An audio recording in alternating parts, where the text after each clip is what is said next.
Well everyone, it's time for us to go and take a look at the Google Pixel 6a and see how this particular phone holds up in 2025. Now, the big thing I can definitely tell you in my personal opinion is that I love the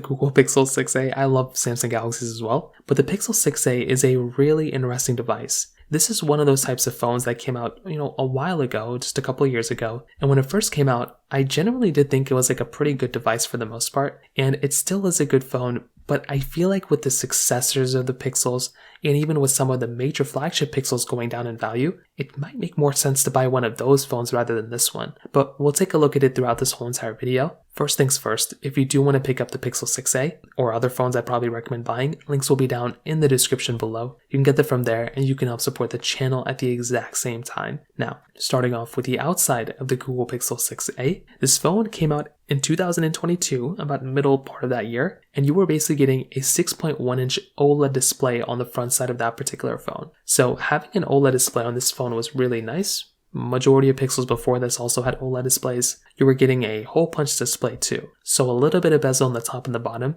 and I did think this was a pretty nice upgrade coming from the Pixel 5a. The 5a I liked, I thought it was a good phone, but the 6a I definitely liked a lot more. This was more in line with their architecture, with the lineup, what that phone looked like, and I like that this was like kind of a smaller phone. I like when Google kind of makes these smaller phones mixed in with some of the big ones, and it kind of gives us a place for the Pixel A series, because now they're not only like a cheaper phone, but they're also smaller, and some people might actually prefer a smaller phone at that. So this was a 60 Hz panel though. It's really like not that great of a panel to be honest with you, but I guess it's not terrible when you consider that this phone was supposed to be like a budget tier, kind of mid-tier device. On the bottom, you're getting a USB Type-C port. You're getting your aluminum sides on this, the aluminum frame. On the back side though, this was always the thing that threw me off. This thing has a plastic back, but I always felt like it was a glass back. For some reason to me, it actually did feel more like a glass back than a plastic back. That was always something that was kind of crazy to me. But now when I kind of mess around with it, it does actually feel more like a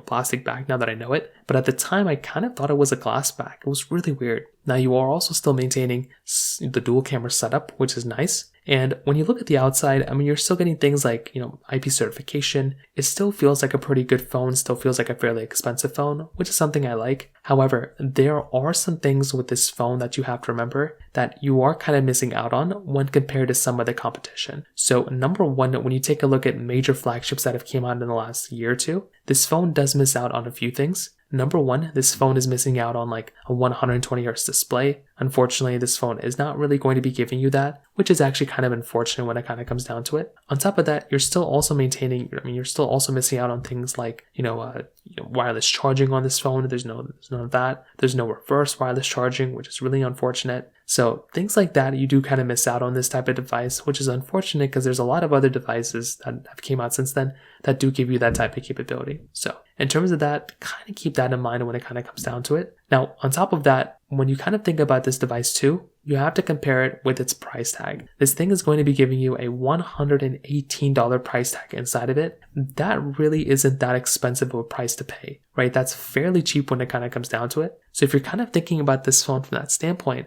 like that is a pretty insane thing that this phone doesn't really cost that much money. So from that perspective alone, that might be a really big reason why you might look at this type of phone and want that type of capability because it's so cheap from that side. So from that side too, I think that's kind of a big thing to kind of keep in mind there as well. Now, on top of that, when it kind of comes down to its cameras, this phone on the backside is going to be giving you a dual camera setup on the backside. So it's going to be a 12.2 megapixel wide angle lens, a 12 megapixel ultra wide camera with an 8 megapixel wide angle camera on the front side. Now, in my personal opinion, once again, if you're going to go through and pick up this phone, it is a nice thing that this phone is basically going to be giving you, a 4K 60 camera on the back with a 1080p at 30 frames per second camera on the front. But I would say that resolution on the front side is a little bit of a disadvantage here and there. I think it would be much nicer in a majority of ways to be able to go through and pick up a phone that is actually going to be giving you a little bit of a higher resolution that you can film in on the front side. I think that would be kind of a big thing to keep in mind there. On top of that, with the back camera, it's really not that bad either. But like I said, it would be kind of nice to be able to go through and get a lens and get a camera that might be giving you a little bit of better capability when it comes down to it. Again, not the biggest deal in the world, but that could be one thing that you might run into within this type of device when it comes down to it. So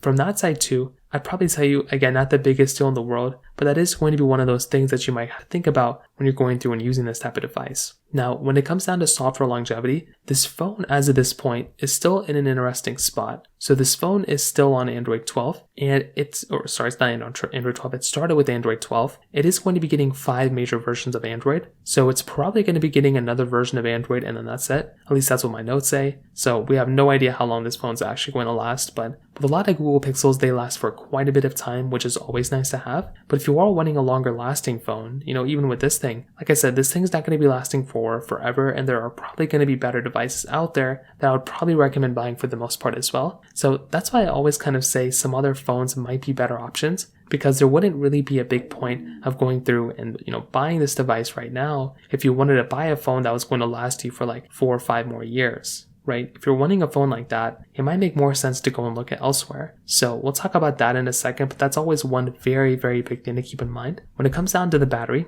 this phone is basically going to be giving you a 4,410 milliamp hour battery inside of it. So that right there is another really big thing to keep in mind here too, because this phone is going to be giving you pretty good experience when it comes down to that side as well. Like being able to go through and buy a phone like this, that's going to be giving you a pretty good experience from that side, I think is a really nice thing. And that in and of itself, without a doubt, in my personal opinion, that is a pretty good thing to kind of keep in mind there, because this battery is actually pretty big for its size. Finally, when it comes down to the performance, this phone is giving you that Google Tensor G1 chipset inside with 6 gigabytes of RAM. Now, there was only ever one model of this phone with 1 chipset and 1 RAM variant, so still okay. This phone's performance is actually not that bad, but I've always felt like, especially with this first generation of Tensor chipset, it really wasn't that great compared to the Qualcomm chipset of that year. But moving forward, even looking forward for the next couple of years, it will definitely make more sense to switch over to something like Snapdragon, and I hope in the future Google teams up with Snapdragon to make their chipsets like how Samsung did. That would definitely make a lot more sense in my personal opinion. I think with